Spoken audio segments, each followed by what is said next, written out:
mo, pinapaasa mo yung tao. Ano magagawa ko? Ikaw ba naman yung iyakan at luhuran sa harapan ng maraming tao? Siyempre, maaawa ka. Ayan ang problema sa mga Pilipino. Ang bilis maawa, ang bilis magpatawad. Wala naman siyang kasalanan eh. Alam mo, mabait na tao si Anton. Nagpapasalamat nga ako naging mabuti siya sa akin eh. Eh, ako yung may kasalanan. Ako yung may tinatago, matagal na. Hanggang ngayon, hindi mo pa rin inaamin sa kanya. Kailan mo balak sabihin? Hiwalayan ko rin naman siya eh. Sigurado naman ako na may mahanap din siyang simple at desenteng babae na babagay sa kanya. Ako naman, makakahanap din ako ng boyfriend na mayaman. Eh kaya nga, sumama ka na sa racket ko. Eh kung ako, ayoko na nga dito eh. Pareho lang naman yung gagawin natin. Mas malaki pa yung kikitain natin. Well, minsan lang naman siya, pero pag naka-jackpot ka, naku, diba? Ano? Talaga?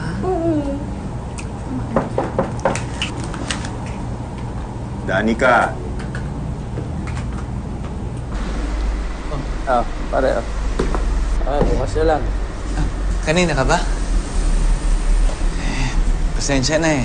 Kakatapos na ng duty namin. Ay, siya nga pala. Si Christine, girlfriend ko. Si Alfred, bisor ko. Si Christine. Tuloy na rin ako. Okay, sige.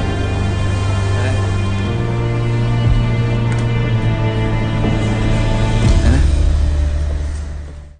Bakit mo kasi binawasan yung sahod ko? Liit-liit na nga ng porsyento namin dito. Hoy! Sino ba ang palaging wala? Sino palagi ang undertime? Ha? Ginagawa mo tong second choice itong spy. Ate, bawas-bawasan mo pagra-racket mo, ha? Tandaan mo, dito ka nagsimula. Kasalanan ko bang wala nang pumapasok dito sa bulok mong spa? Bakit di mo na lang kasi tanggapin na matanda ka na at kailangan mo na ipamanage sa iba yung spa? Ang kapal ng mukha mo, ang taas na ng pagtingin mo sa sarili mo. Lumayas ka! Kung ako sa inyo, wag na kayo magtiis sa demonyong to at sa impyerno na spa na to! Mandadamay ka pa, walang utang na loob. Tandaan mo, magigipit ka rin at babalik ka dito at hindi kita tatanggapin. Tandaan mo yan. Layas! Hindi na ako Layas na! Layas! O kayo, di ba sinabi ko itatali niyo yung mga buhok niyo? Puro kayo mga konsolusyon. Ikaw, bagal-bagal mo palagi. Dali! Walang tao dun sa harap.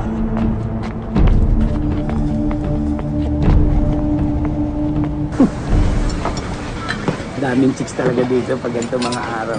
Minsan, dediretsahin ka na kagad. Ano siya? Ano? Ito si Anton, tagal na natin kasama sa kumpanya.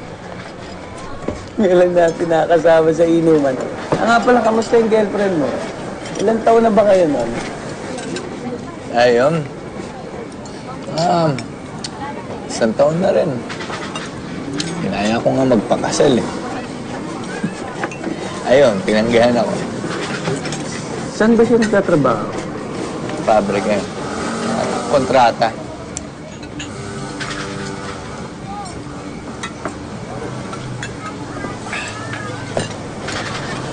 Pre, huwag ka magagalit sa akin, ha?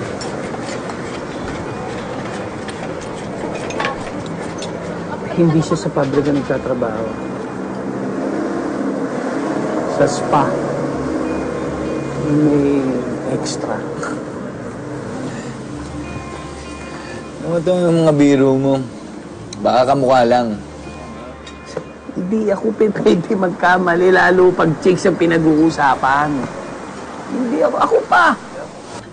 Hindi ganong klaseng girlfriend ko.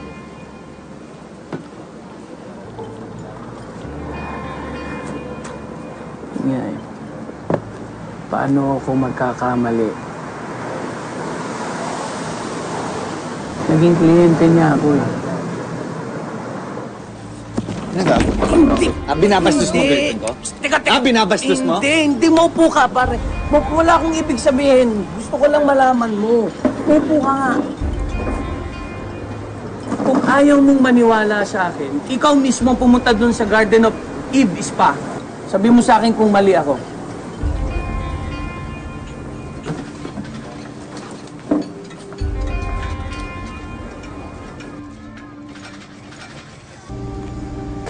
Evening po.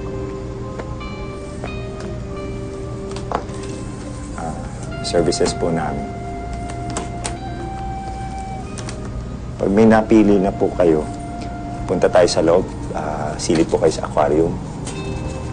Aquarium?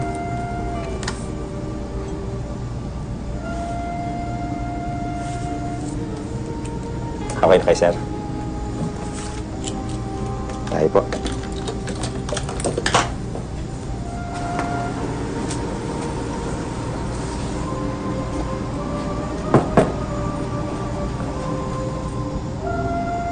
Si Luz, si Joy, si Rosel.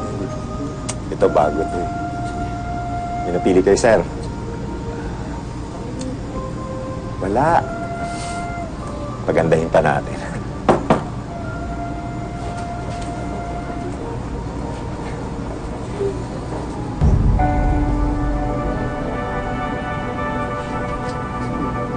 Ayos ba, sir?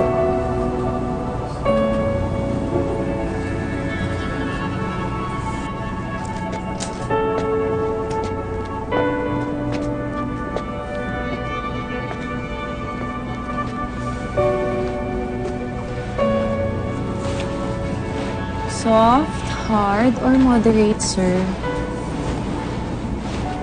Magkano? Masyado naman po kayong mabilis. Mukhang stress po kayo, ah.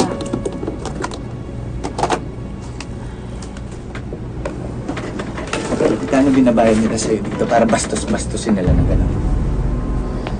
Anton, anong ginagawa mo dito? Dapat magtanong. Anong ginagawa mo dito? Ang kapal ng mukha mo, makikipaghiwalay ka sa akin? Tapos ikaw tong may ginagawang kalokohan? Nagtatrabaho lang ako. Huwag mo ko gawing tanga! Inamin mo kasi nakakahiya sa ibang kliyente, eh. Sa ibang tao, nahihiya ka. Sa sarili mong boyfriend, di ka nahihiya? Iba ka rin, no?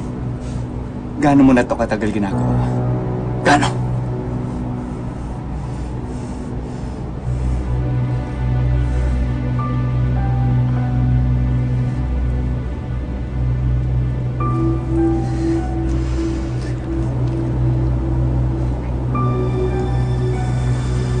Pwede na ba ako bumalik sa trabaho ko?